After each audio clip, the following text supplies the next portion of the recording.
So hello guys, welcome to our channel. तो guys, आज हम बात करने जा रहे हैं क्लास 12 फिजिक्स इलेक्ट्रोस्टैटिक पोटेंशियल और कैपेसिटेंस की शॉर्ट समरी के कवर करेंगे, जो बोर्ड और नीट जेई दोनों के लिए हाई वैल्यूबल है।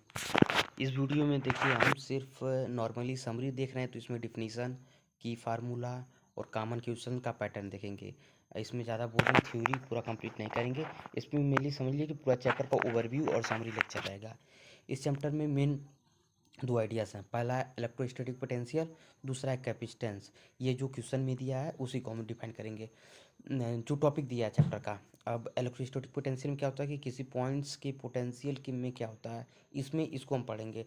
कैपेसिटेंस में क्या पढ़ते हैं कि कैपेसिटर काम कैसे करता है, एनर्जी कैसे स्टोर होती है। तो चलिए आगे हम पढ़ते हैं। अब हम समझते हैं कि इलेक्ट्रोस्टैटिक पोटेंशियल क्या होता है।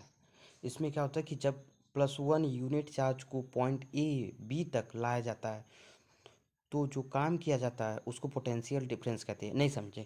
जैसे एक पॉइंट ए है, ठीक है, और एक पॉइंट यहाँ से हम लाइन बी खींच देते हैं, और यहाँ से यहाँ तक जाने में जो वर्क हुआ और इसके प्लस प्लस पॉइंट 1.4 से जो यूनिट से जो वर्क हुआ, इसको हम क्या कर देंगे, इलेक्ट्रोस्टैटिक पोटेंशियल। अब इसका फार्मूला देख लेते हैं नॉर्मली। तो वी माइनस वी ए, और इसमें ये क्वेश्चन में गिवन रहेगा, और वी ए बी डब्ल्यू और थीटा नॉट हो जाएगा। इसमें जो जो वैल्यू दी है वहाँ पर आप पॉइंट रख करके आप आंसर निकाल सकते हैं। नेक्स्ट पॉइंट है कि हमारी पॉइंट चार्ज के लिए पोटेंशियल का फार्मूला क्या होता है, इसको हम देखते हैं।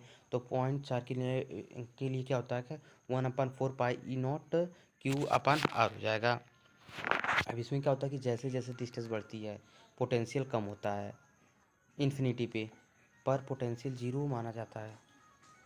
अब हम समझते हैं इक्को पोटेंशियल सरफेस क्या होता है। तो उन सब पॉइंट का कलेक्शन जहाँ पर पोटेंशियल सेम होता है उसी को हम क्या कह देंगे, इक्को पोटेंशियल बोलते हैं, ठीक है। इसके बाद क्या है कि इस सरफेस पर मूव करो तो वर्क डन जीरो हो जाता है। मतलब जिस सरफेस पर हम वर्क डन कर रहे हैं, अगर वहाँ पर अगर हम मूव करते हैं तो उसका वर्क डन कितना हो जाएगा, जीरो हो जाएगा। तो गाइज, नेक्स्ट पॉइंट हमारी है जो इलेक्ट्रिक फील्ड और इक्विपोटेंशियल सरफेस होता है वो हमेशा परपेंडिकुलर होता है। नेक्स्ट पॉइंट हम समझ रहे हैं, जो दो पॉइंट चार्जेस के बीच पोटेंशियल एनर्जी का फार्मूला क्या होता है। तो U equal to 1/4 pi epsilon naught charge 1 charge 2 upon radius हो जाएगा। नेक्स्ट है जो इंपॉर्टेंट पॉइंट है, आपको समझनी होगी कि अगर डिस्टेंस डबल करोगे तो पोटेंशियल एनर्जी क्या हो जाएगी, हाफ हो जाएगी। इस पॉइंट को आप समझिए, ये आपके लिए इंपॉर्टेंट है, इससे आपको एक क्वेश्चन बन सकते हैं। अब हम नेक्स्ट पॉइंट समझेंगे कंडक्टर, कैपेसिटर और डाई इलेक्ट्रिक्स को। अब कंडक्टर के बारे में हम लोग समझते हैं, जो कंडक्टर के अंदर स्टैटिक कंडीशन में इलेक्ट्रिक फील्ड जो होती है वो कितनी होती है, जीरो होती है। सेकेंड पॉइंट हमारा है एक्स्ट्रा चार्ज हमेशा सरफेस पर रहता है। एक्स्ट्रा चार्ज इसमें हमारा हमेशा सरफेस पर रहेगा। पूरा कंडक्टर एक ही पोटेंशियल पे होता है, मतलब कि जो होल कंडक्टर होता है वो इक्वल पोटेंशियल सरफेस पे होता है। इतना आपको समझ में आ ही गया होगा। नेक्स्ट पॉइंट हम लोग समझते हैं कैपेसिटर वो डिवाइस है जो चार्ज और एनर्जी स्टोर करती है। मतलब जो कैपेसिटर हम बनाते हैं वो ऐसी उसको डिवाइस हम कहते हैं जो क्या करती है कि ये चार्ज को स्टोर करके रखती है, जिसकी बेसिक डिफिनेशन हो जाएगी C=Q/V। अब आगे समझते हैं इसकी यूनिट क्या हो जाएगी, फैराडे हो जाएगी, होता है, पर बोर्ड लेवल में मोस्टली म्यू/एफ और पी/एफ डिफाइन करते हैं। इसके बाद हमारी नेक्स्ट पॉइंट हो जाएंगी पैरेलल प्लेट कैपेसिटर का बेसिक फार्मूला क्या होता है, इसको हम समझेंगे। तो C=ε0A/D हो जाएगा यहाँ पर। अगर गाइस एरिया बढ़ाते हैं तो कैपेसिटेंस बढ़ेगा, और सेपरेशन बढ़ाएंगे तो कैपेसिटेंस क्या हो जाएगा, घटेगा। इस पॉइंट को आप ध्यान रखिएगा।